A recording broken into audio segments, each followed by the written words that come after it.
Praise లాడండి అందరికీ. నాకు 30 నిమిషాలు ఇస్తున్నారా? అవునండి. ఓకే అండి. బైబిల్లో ఉరి పెట్టుకున్న వాళ్ళు ఎంతమంది?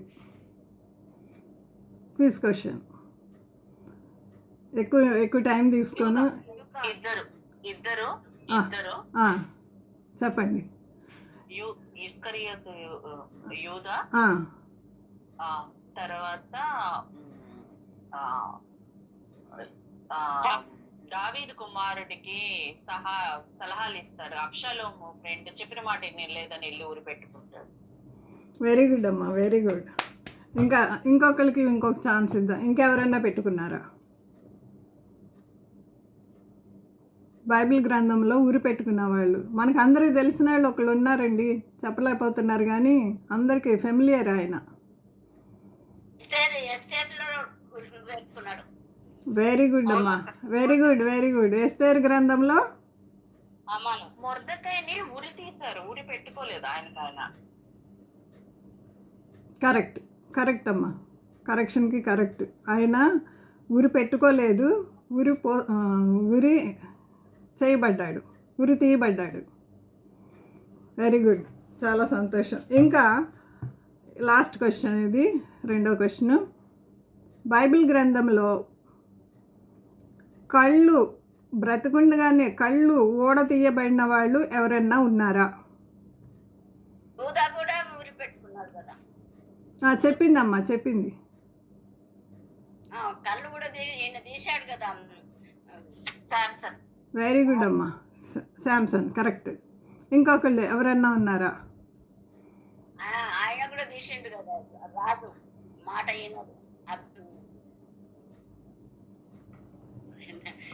పేరు వస్తలేదు కానీ ఆయన కళ్ళు కూడా తీసిండు. నిజమే చెప్తుంటే వినకుండా నువ్వు అది లోబడు చెప్తే లోబడకుండా కదా ఆ రాజు కళ్ళు కూడా. వెరీ గుడ్ అమ్మా, కరెక్ట్ చెప్పారు. రాజు పేరు చెప్పలేకపోతున్నారు కానీ కరెక్ట్ చెప్పారు ఆన్సర్. కరెక్టే చెప్పారు. ఇంకెవరన్నా పేరు చెప్పగలరా? అమ్మ చెప్పింది కరెక్టే. ఇర్మియా మాట దేవుని హెచ్చరిక వినకపోవటం చేత ఒక రాజు కళ్ళు ఊడదీయబడి. సంసోన్ కూడా ఒక రాజు లాంటి వాడే కదండి. ఇంత గొప్ప స్థితిలో ఉన్నవాళ్ళు కూడా దేవుని మాట వినకపోతే గతి అదే. మనకు కూడా దేవుడు మనకు అనేకమైన సమయాలు ఇస్తున్నాడు. మాట వినకపోతే దేవుడు కరుణా సంపన్నుడు కాబట్టి మన మీద ఇంకా కృప చూపిస్తూ వస్తున్నాడు. అలాంటి తీర్పు మనకు వస్తే మనం ఏమైపోతాం? నిలవగలమా ప్రభు ముందు, దేవుని ముందు? ఎవరండి, ఇంకెవరైనా చెప్పగలరా ఆ రాజు పేరు? కళ్ళు ఊడబెరికిన రాజు అంటే కళ్ళు తీయబడినటువంటి రాజు. సరే, నేనే చెప్పేస్తాను, ఓకేనా? సరే, సిద్కియా అమ్మ, సిద్కియా రాజు. సిద్కియా రాజు మనకి రాజుల గ్రంథంలో ఆఖరి అధ్యాయంలో ఉంటుంది అన్నమాట. సరే, ఇప్పుడు మనం దేవుని గ్రంథంలో నుంచి ఒక ప్రత్యేకమైన, నేను ఎప్పుడు చెప్పినా సరే ఒక స్త్రీ గురించే చెప్తూ ఉంటాను కదా. ఈరోజు కూడా ఒక ప్రత్యేకమైన స్త్రీ గురించి కొన్ని పాఠాలు మనం నేర్చుకుందాం. ఆ స్త్రీ పేరు నేను చెప్పే ముందు మళ్ళా ఒక చిన్న క్వశ్చన్. దావీదుకి ఎంతమంది భార్యలు? అదే టాపిక్ నాది. ఇప్పుడు ఆ టాపిక్లోనే వచ్చాను. దావీదుకి ఎంతమంది భార్యలు? మనకి చాలా మంది తెలుసండి, త్వరగా చెప్పేయండి. కాదమ్మా, కాదమ్మా, సొలొమోనుకి మీరు చెప్పింది.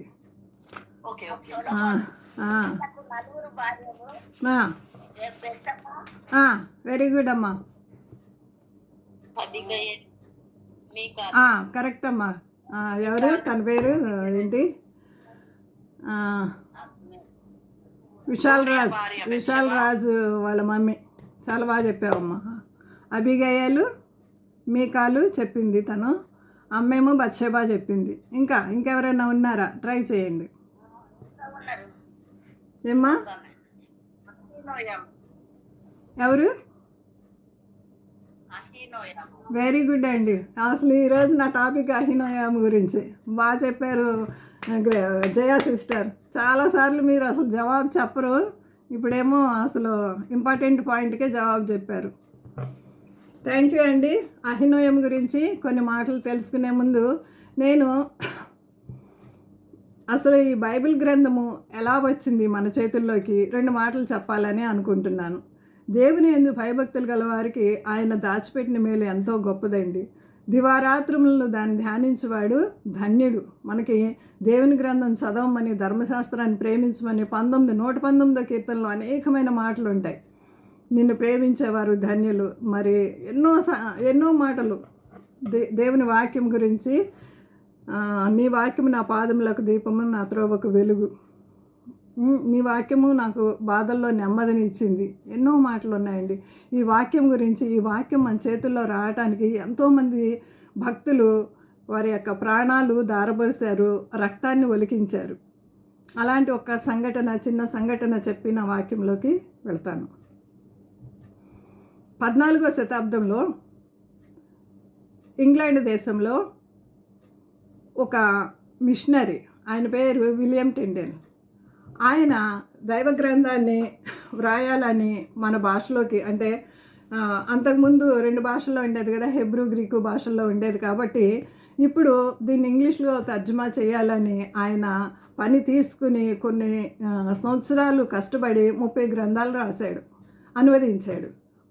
ఒక ఇంగ్లీష్లోకి మాత్రం అనువదిస్తే అప్పుడు అక్కడ రాజు ఆయన ఈ విధంగా పనిష్మెంట్, భక్తులకి దేవుని బిడ్డలకి భయంకరమైన పనిష్మెంట్ వస్తుందనేసి. ఎలాంటి పనిష్మెంట్ అంటే ఆ రోజుల్లో, ఆ దినాల్లో ఆ యొక్క కంట్రీలో ఎలాంటి పనిష్మెంట్ ఉండేదంటే, బజార్లో అంటే మనం మార్కెట్ ప్లేస్ ఉంటుంది కదా, ఆ మార్కెట్ ప్లేస్లో మధ్యలోకి తీసుకుని వచ్చి చెట్టుకి ఏలాడదీసి వాళ్ళకి తారు వేసేసి వెలిగించేసేవాళ్ళు. వాళ్ళు వెలుగుతూ ఉంటే ఆ యొక్క కాంతికి వీళ్ళు పనులు చేసుకుంటూ ఉండేవాళ్ళు. రోజుకొకళ్ళు కూడా అలాగా అయిపోతూ ఉండేవాళ్ళు, ఆహుతి అయిపోతూ ఉండేవాళ్ళు. క్రైస్తవులు అనబడే వారికి అనేక శ్రమలండి. అప్పటి నుంచే కాదు, ఇప్పుడున్నవే కాదు, అప్పటి నుంచి శ్రమలేనండి. పేతురు దినాల్లో కూడా ఇలాంటివే జరిగినాయి, చాలా విషయాలు జరిగినాయి. నేను పేతురు పత్రిక ధ్యానిస్తున్నప్పుడు నేను అనేక విషయాలు తెలుసుకున్నాను.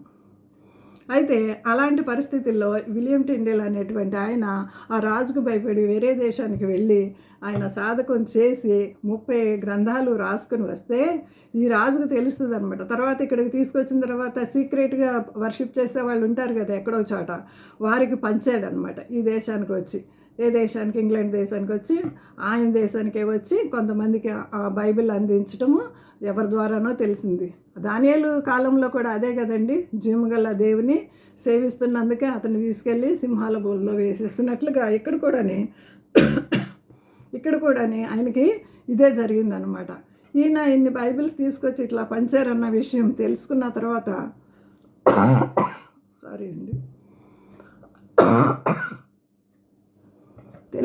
తర్వాత వారు ఏం చేశారంటే ఆయన్ని తీసుకొచ్చి ఆయన చుట్టూ బైబిల్స్ పెట్టేసి, ఒక్కొక్కసారి అలాంటి మాటలు చెప్పాలంటే నా గుండె దడొచ్చేస్తూ ఉంటుందండి, గొంతు తడబడతా ఉంటుంది.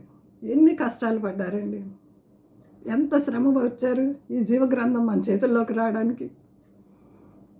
వాళ్ళ రక్తం ఏర్లై పారిందనమాట. అలాంటి పరిస్థితుల్లో ఆయన అంత కష్టపడి రాసినటువంటి, చేతితో రాసినటువంటి ఆ గ్రంథాలన్నీ ఆయన చుట్టి పెట్టి, ఆయన మధ్యలో వేసి, తారు వేసి, గడ్డి వేసి, చెత్త చెదారు అంతా వేసి సజీవంగా దహనం చేస్తారు. సజీవంగా దహనం చేసినప్పుడు ఆయన ఒకే మొక్క మాట అంటారు చనిపోయే ముందు, oh lord, oh lord, open the eyes of the king. ఈ కింగ్ యొక్క కళ్ళు తెరిపించు ప్రభువా అని ఒక్క మాట మాత్రం ప్రార్థన చేసి ఆయన తుది శ్వాస విడిచాడు. స్టెఫెన్ ఏం ప్రార్థన చేశాడండి, ఒకసారి చెప్పాలా, రెస్పాండ్ అవ్వాలా నాకు. స్టెఫెన్ ఏమని ప్రార్థన చేశాడు ఆయన చనిపోయే ముందు? చెప్పండి త్వరగా. ఈ పాపాన్ని వారి మీద మోపము. యేసు ప్రభు చేసినటువంటి ప్రార్థన మొదటి మాటలో ఆయన సిలువలో చేసినటువంటి ప్రార్థన, అలాంటి ప్రార్థన ఆయన కూడా చేశాడండి. కాబట్టి అది అయిపోయిన తర్వాత కొన్ని సంవత్సరాలకి ఆ కింగ్ చనిపోయాడు. ఆయన తర్వాత వచ్చినటువంటి కింగ్ ఈ మాటలు జ్ఞాపకం చేసుకుని గొప్ప సువార్త అండి. ఒక్క లాంగ్వేజ్లో రాసినటువంటి ఆ బైబిల్ని వాళ్ళు కాల్చివేసేస్తే 1700 లాంగ్వేజ్లో రాయటానికి ఆ కింగ్ పూనుకుని గొప్ప ఉద్యమం వచ్చిందండి. ఎంతోమందిని 1700 లాంగ్వేజ్లో తర్జుమా చేయాలంటే మాటలండి. నేను ఒక్క మాట మాత్రం చెప్పి ఈ విషయాన్ని ముగించేస్తాను, అన్ని విషయాలు చెప్పను. ఎన్ని లాంగ్వేజ్లో ప్రింట్ అయినాయి అంటే, ప్రింట్ అయినవి కూడా మరి వాళ్ళు షిప్పుల్లో, ఆ దినాల్లో అంటే షిప్పుల్లోనే కదండి, 14-15 సెంచరీల్లో కదా, షిప్పుల్లోనే ఇవన్నీ సరఫరా చేయటం, పంపించడం, ఆయా దేశాలకు పంపించడానికి ఆయన పడినటువంటి కష్టం. దేశం అంతా కూడా ఒకే ఒక జాబు. ఏం జాబ్ అంటే అందరూ కూడా గవర్నమెంట్ జాబులన్నీ, ప్రైవేట్ జాబులని మనం ఎన్నో రకాలైన జాబులు చూస్తున్నాం కదా, ఏ జాబు లేదు. ఓన్లీ బైబిల్స్ ప్రింట్ చేయటం, వేరే దేశాలకు పంపించడం, ఇదే ఒక్క పనే ఆయన పెట్టుకున్నారనమాట.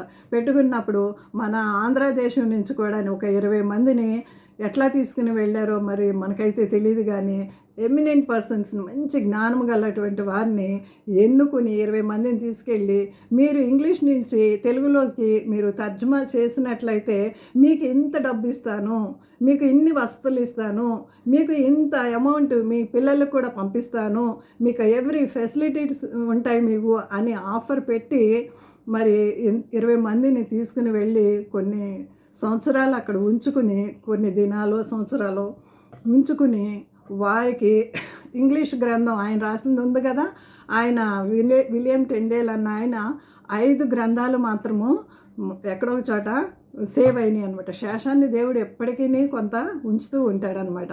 అలాగ 5 గ్రంథాలు అయితే ఉంచాడు. 25 గ్రంథాలు అయితే ఆ రోజునే కాలిపోయినాయి. ఆయన రాసింది 30 కదా.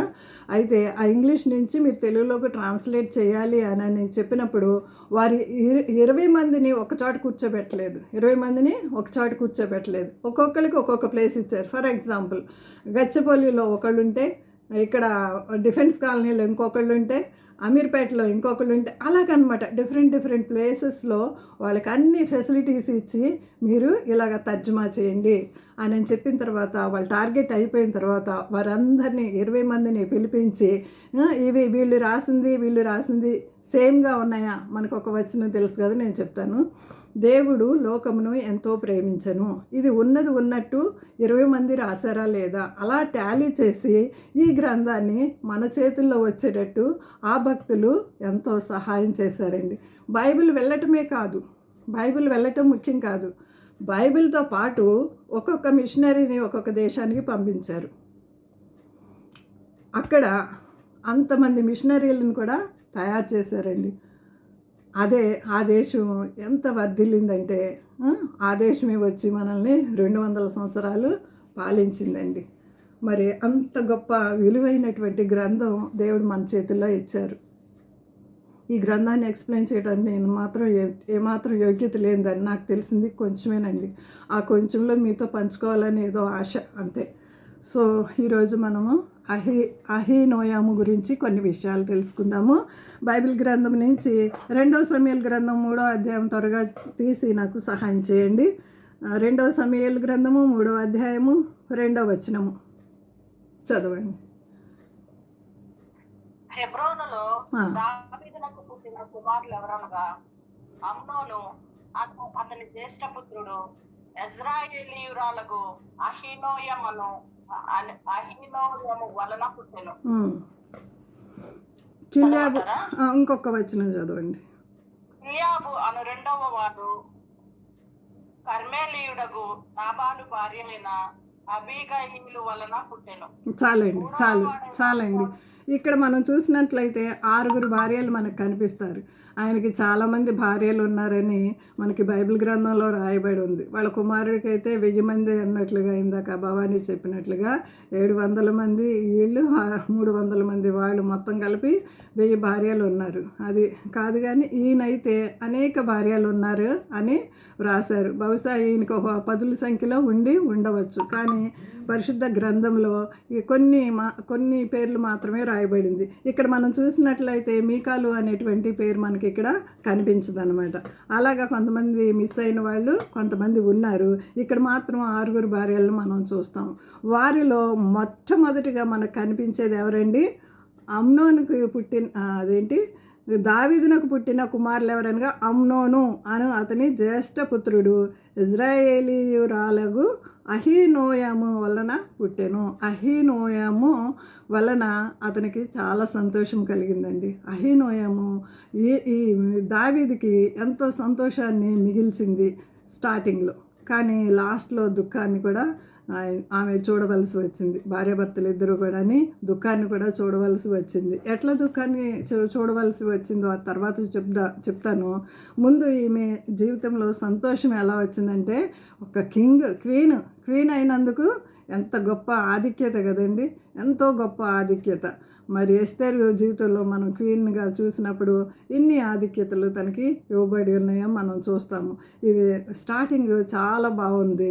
ఎలాగైతే సొలొమోన్ది స్టార్టింగ్ ఎంత చక్కగా ఉందో అలాగే ఈమెది కూడా స్టార్టింగ్ చాలా బాగుంది, కానీ ఎండింగ్ వచ్చేవరకు సరిగ్గా లేనట్లు మనకి కనిపిస్తుంది అనమాట. అసలు ఈ అమ్నోనే గొప్ప రాజు అవ్వాల్సింది, కానీ దేవుడు పక్కన పెట్టేశాడు. దాని గోత్రాన్ని దేవుడు పక్కన పెట్టేశాడండి. పాపం చేస్తే నువ్వు నేను ఎంత చాలా ఆయన దృష్టిలో చాలా స్వల్పమైన వాళ్ళము, అల్పమైన వాళ్ళము. కాబట్టి మనం బహుజాగ్రత్తగా భక్తి చేసేటప్పుడు బహుజాగ్రత్తగా చేయాలండి, బహుజాగ్రత్తగా చేయాలి. ఈమె మనకి నేర్పే పాఠాలు ఏంటంటే, ఈమె గురించి ఇంకొక మాట చదువుకుందాం రండి. 1 సమూయేలు గ్రంథము 25:40. 1 సమూయేలు 25:40. మనకి ఇక్కడ అబీగయలు 25వ అధ్యాయం అంతా కనిపిస్తుంది. అబీగయల్ గురించి చెప్పాలంటే ఎన్నో విషయాలు ఉంటాయి, ఎందుకంటే అబీగయల్ గురించి చాప్టర్ అంతా రాయబడింది. బత్షెబా గురించి కూడా చాప్టర్ అంతా రాయబడింది. అసలు ఈమె గురించి ఏం చెప్పాలి? ప్రభు సన్నిధిలోనే ప్రార్థించినప్పుడు చదువు. దావీదు మమ్మను పిలిచి నిన్ను పెళ్లికి చేసుకుంటకై తోడుకిన రండని పంపాను అనగా, ఆమె లేచి సాగిలపడి నా ఏలిన వాని చిత్తము, నా ఏలిన వాని సేవకుల కాళ్ళు కడుగుటకు, నా ఏలిన వాని రాజురాళ్లకు నేను సిద్ధముగా ఉన్నానని చెప్పి త్వరగా లేచి గాంధర్వం మీద ఎక్కి తన వెనుక నడుచుచున్న 5 పనికత్తలతో కూడా దావీదు పంపిన దూతల వెంబడి రాగా దావీదు ఆమెను పెళ్లి చేసుకొనెను. ఇంకొక మాట చదవండి, లాస్ట్ వరకు. మరియు దావీదు ఇశ్రాయేలు స్త్రీ అయిన అహీనోయామును పెళ్లి చేసుకుని ఉండెను. వారిద్దరూ అతనికి భార్యలుగా ఉన్నారు. సౌలు కుమార్తె అయిన మీకాలు ఇక్కడ మనకు కనిపిస్తుంది. అన్న దావీదు భార్య పల్తీయేలు గల్లీం వాడైనటువంటి లాయిషు కుమార్నికి ఇచ్చి పెళ్లి చేసేసాడు.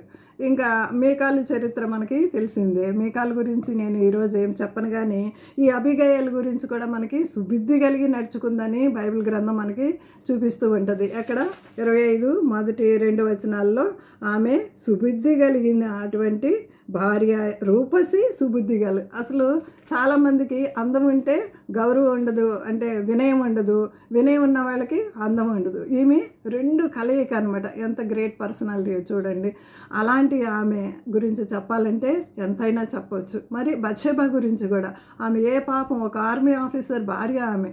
నేను కూడా ఆర్మీ ఆఫీసర్స్ తోటి, మరి మా హస్బెండ్ కూడా ఉన్నతమైన స్థానంలో ఉన్నారు కాబట్టి నేను కూడా army officers wives get together parties ఇవన్నీ అటెండ్ చేసినప్పుడు ఎలా ఉంటాయంటే, మా లగ్జరీ పార్టీస్ ఎలా ఉంటాయంటే, చుట్టూ ఒక చాలా లగ్జూరియస్గా ఉండేది. ఒక రౌండ్ టేబుల్ వేసేవాళ్ళు, వేసి మాకు భోజనం పెట్టి ఒక 5-6 రౌండ్ టేబుల్లో కూర్చుని ఉండేవాళ్ళము. మా చుట్టూ సంగీతాన్ని నిలబడి వాయించుతూ ఉండేవాళ్ళు అనమాట. సర్వ్ చేసేవాళ్ళు వచ్చి ఒక్కొక్కళ్ళు మా వెనక భాగం నుంచి, రైట్ సైడ్ నుంచే రావాలి, ఇక్కడి నుంచి వచ్చి వడ్డిస్తూ ఉండాలన్నమాట. అట్లాగా ఎన్నో ఆర్మీ ఆఫీసర్ భార్య అంటే ఎన్నో ఆధిక్యతలు ఉంటాయండి. మరి కారు ఎక్కేటప్పుడు డోర్ తీసి పట్టుకుంటారు, కారు దిగేటప్పుడు డోర్ తీసి పట్టుకుంటారు, సెల్యూట్ చేస్తారు, ఎన్నో ఆధిక్యతలు ఉన్నాయి. అంత గ్రేట్ పొజిషన్లో ఉన్నటువంటి బత్షెబాని కూడా మరి ఏమవుతుందంటే దావీదు ఆ విషయంలో తప్ప ఇంకా ఏ నేరము చేయలేదని దేవుని గ్రంథము రాజుల గ్రంథంలో చెప్తుందనమాట. బత్షెబాని మరి దావీదు మోహించటము, ఆమెను పెండ్లి చేసుకోవటం మనకి తెలిసిన విషయమే. కానీ ఇందాక మన ఎవరు భవానీ అనుకుంటా చెప్పింది ఇందాక, అహితోపేలు అనేటువంటి ఒక అతను ఉన్నాడు కదా, అతను ఎవరంటే ఊరు పెట్టుకున్న అతను ఎవరంటే ఈ బత్షెబాకి తాతగారు అనమాట. నా మనోరాల జీవితం ఇలా అయిపోయిందని కొంచెం కోపం పెట్టుకుంటాడు దావీదు మీద. పెట్టుకుని ఒకప్పుడు చాలా మంచివాడే, దావీదుతోటి మంచి స్నేహ సంబంధం కలిగిన వాడు, మంచి ఆలోచనలు, మంచి అడ్వైజర్ అనమాట, మంచి మంత్రి దావీదు దగ్గర. అలాంటి వాడు అబ్షలోము వైపు పార్టీ మార్చేస్తాడు. అబ్షలోము మరి ఆయన కింగ్ అవ్వాలని వస్తాడు కదా, అబ్షలోము వైపు చేరి చెడ్డ సలహాలు ఇస్తూ ఉంటాడు అనమాట, దావీదుని ఎలాగన్నా చంపాలని. తర్వాత మరి అహితోపేలు యొక్క ప్లాను జరగలేదనేసి అహితోపేలు యొక్క ప్లాన్ని దావీదు చెడగొట్టమని ప్రార్థన చేస్తాడు. అందుకే దావీదు గురించి మనం అందరం ఇష్టపడతాం కదా. దావీదు చేసినటువంటి ప్రార్థన దేవుడు వింటాడు. అహితోపేలు యొక్క ప్లాన్ చెడగొడతాడు. నా ప్లాన్ చెడిపోయింది కదా అనేసి ఏం చేస్తాడంటే అతను వెళ్ళి ఊరు పెట్టుకుంటాడు అనమాట. అది అబ్షలోము తాతగారి యొక్క చరిత్ర. ఇప్పుడు బత్షెబా యొక్క తాతగారి యొక్క చరిత్ర. బత్షెబా గురించి లేకపోతే ఈమె గురించి, అబిగయల్ గురించి చెప్పాలంటే అనేక విషయాలు ఉంటాయి, కానీ ఈమె గురించి చెప్పాలంటే చాలా తక్కువ ఉంటాయండి. చాలా తక్కువైనప్పటికీ విలువైనటువంటి పాఠాలు మనం నేర్చుకుందాము. ఆమె ఒక రాణిగా చాలా ఉన్నతమైన స్థానాన్ని, గౌరవాన్ని అనుభవించినటువంటి ఆమె. అలాగే కాకుండా దావీదు కష్టాల్లో కూడా కొంత శ్రమను అనుభవించినట్లు మనం చూస్తాం. మొదటి సమయంలో ఈమె గురించి ఒక మాట చదువుకుందామా. 27 ఏం చెప్పానండి, 3వ వచనం.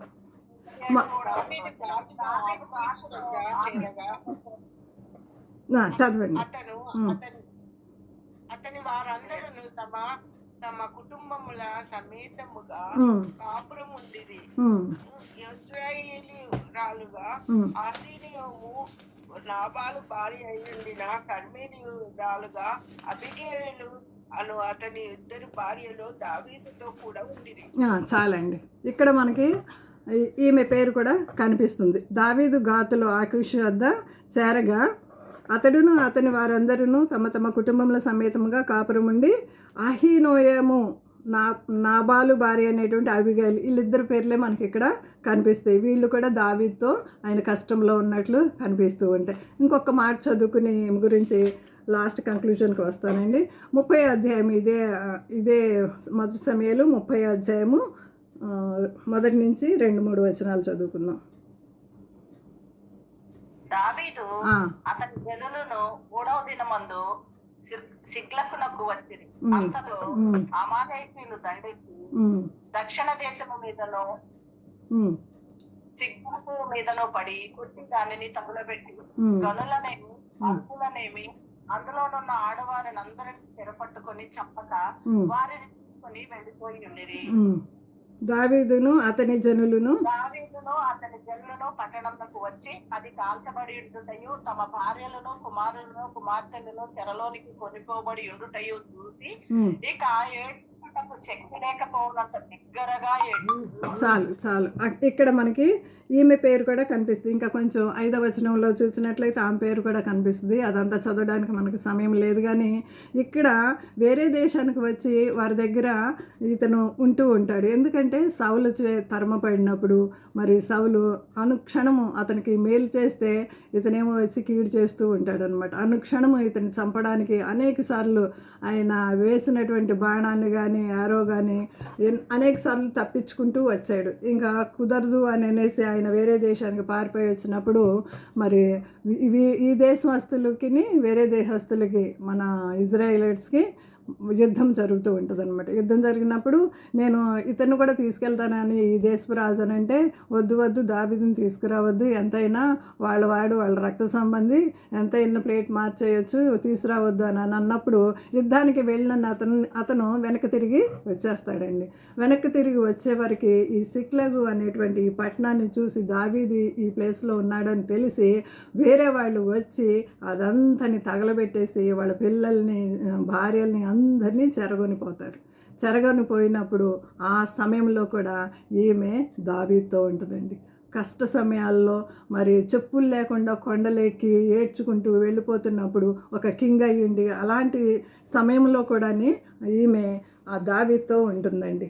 అన్ని కష్ట సమయాల్లో ఉంది. ఒక మాట చదువుకుందాం రండి. మనకందరికీ తెలిసినటువంటి మాటే ప్రోవెర్బ్స్ 31 తీయండి, ఎవరన్నా తీసి చదవండి. ఆమె అతనికి 11వ వచనం, గుణవతి అయిన భార్య, 10 నుంచి చదువుదాము. గుణవతి అయిన భార్య దొరుకుట అరుదు, అట్టిది ముత్యము కంటే అమూల్యమైనది. ఆమె పెనిమిటి ఆమె యందు నమ్మికయించును, అతని లాభప్రాప్తికి వెలితి కలుగదు. ఆమె తను బ్రతుకు దినములన్నీ అతనికి మేలు చేయను కానీ కీడేమీ చేయదు. అలాగే జీవించిందండి. అతనికి మేలు చేస్తూనే కీడేమీ చేయకోకుండా ఒక మంచి పేరు సంపాదించుకున్న దానిగా ఆమె బ్రతికింది. కానీ లాస్ట్లో ఏమైందంటే సరిగ్గా కుమారుని సరి అయిన పెంపకంలో పెంచక బహుదుర్మార్గుడైపోయాడు. అమ్నోను అనేటువంటి అతను ఏం చేస్తాడంటే తన చెల్లెలైనటువంటి తామారుని రేప్ చేసి ఆ స్టోరీ అంతా మనకు తెలిసిందే. నేను ఎక్కువ డీప్గా వెళ్ళట్లేదు కానీ సమయం అయిపోతుంది, నేను ముగించేస్తాను. ఇలాంటి పరిస్థితిలో మరి భయంకరమైనటువంటి పాపం చేసినప్పుడు మనకి తెలుసు, యోసేపు తన భార్య అన్యురాలే కదండి, మనకు తెలుసు కదా. యోసేపు భార్య ఆసనేతు అన్యురాలే అయినప్పటికీ తన పిల్లల్ని బహు జాగ్రత్తగా పెంచుకొని చక్కగా గోత్రకర్తలుగా చేసిందండి. కర్తలుగా చేసింది. వాళ్ళిద్దరి పేర్లు మనకి రెవల్యూషన్లో వాళ్ళ గోత్రాల పేర్లతోటి వాళ్ళిద్దరి పిల్లల పేర్లు మనం చూస్తామండి. అంత గొప్పగా తను పెంచింది అన్యురాలు అయినప్పటికీ. మరి మనము మన బిడ్డల్ని ఎలా పెంచుతున్నాము? రాబోయే తరానికి మంచి పౌరులుగా, మంచి బిడ్డలుగా, మరి దేవుని కొరకు పనిచేసేటువంటి బిడ్డలుగా మనము పెంచుతున్నామా? మరి ఒకసారి పరిశీలించుకుందాము. ఈమెయితే పెంచటంలో మరి ఈమెకి దేవుని గ్రంథం కూడా తెలుసు. దావీదుతో నడిచిందంటే దావీదు ఎంత సామ్స్ రాశాడు. ఆయనతో పాటు ఈమె కూడా ఒక ముక్కన్న రాయాల్సింది. ఆ మాటలు మనకి ఎక్కడ కనిపించవు. కానీ బాలుడు నడవలసిన త్రోవను వానికి నేర్పుము, వాడు పెద్దవాడైనప్పుడు దాని నుండి తొలగిపోడు అని చెప్పినటువంటి మాటలు ఆమె నిర్లక్ష్యం చేసింది. ఇంకా ఏమని చదువుకుంటాం మనం? ధర్మశాస్త్రం. వీళ్ళకి యూదులంటే ధర్మశాస్త్రంలో పండితులు కదండి. ధర్మశాస్త్రంలో ఏముంటుంది? 5వ మాటలో మొదటి 10 ఆజ్ఞల్లో 5వ మాట ఏముంటుంది? నీ తల్లిని నీ తండ్రిని సన్మానించు, నీ దీర్ఘాయుష్మంతుడగినట్లు నీ తల్లిని నీ తండ్రిని సన్మానించమంటుంది. ఎఫెసీ పత్రికలో ఏమని ఉంటుంది? మీరు పిల్లలారా మీ తల్లిదండ్రులకు లోబడి ఉండండి. ఎన్నో మాటలు ఉన్నాయి. అవేమీ ఆమె చెవిని పెట్టలేదు. మరి ఎలాంటి పెంపకం పెంచిందో ఏమో తెలియదు కానీ బహుదుర్మార్గుడైపోయాడు. దాంతో ఆమె యొక్క జీవితము మరి పిల్లలు మంచి పేరు తెస్తే మనం ఎంత ఘనంగా ఉంటామండి.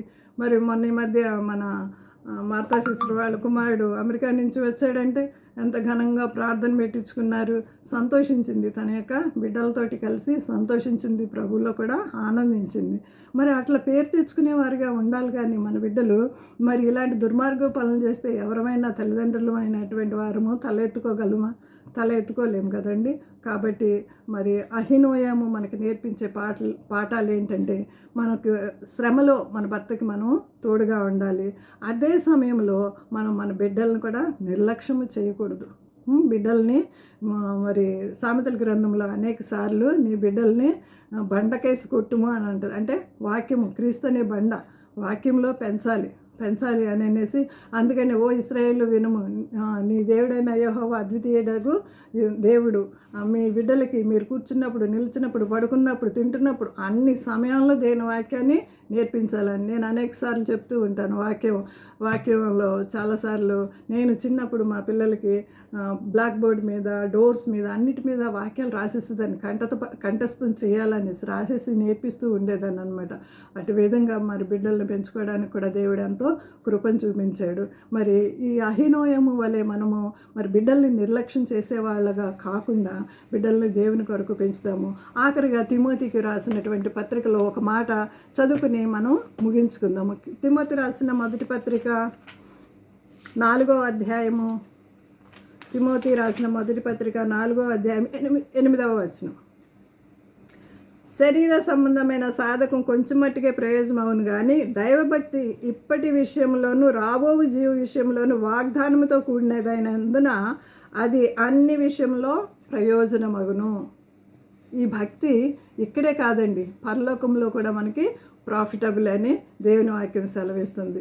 అలాంటి సాధకం చేద్దాం. ఒకరోజు ప్రార్థన చేసి 2 రోజులు పడుకుని, ఒకరోజు వాక్యం చదివి 2 రోజులు మానేసి అది కాదండి, సాధకం చేద్దాము. మన యొక్క వాక్యం ద్వారా కొంతమందిని మనం ఇన్స్పైర్ చేయలేం, కానీ మన సాక్ష్యం ద్వారా అనేకుల్ని ఇన్స్పైర్ చేయాలని నాకు ఒక కోరిక అండి. మన జీవితమే ఒక సాక్ష్యంగా ఉండాలి. మన మాటలు కానీ, మన నడవడిక కానీ, మన భక్తి జీవితం కానీ అనేకుల్ని ఇన్స్పైర్ చేసేదిగా ఉండాలి. ఏదో నేను 10 మాటలు చెప్పేసి దేవుని యొద్దకు తీసుకుని వస్తున్నాను అని అది నేను ఎక్కువగా నమ్మను, కానీ నా యొక్క జీవితమే నా ప్రభు దగ్గరికి అనేకులను రాబట్టాలి అనేటువంటి ఆశ, ఆకాంక్ష. మీరందరూ కూడా మా కుటుంబం గురించి ప్రార్థన చేయండి. దేవుడి చిన్న వాక్యాన్ని దీవించునుగాక. Thank you.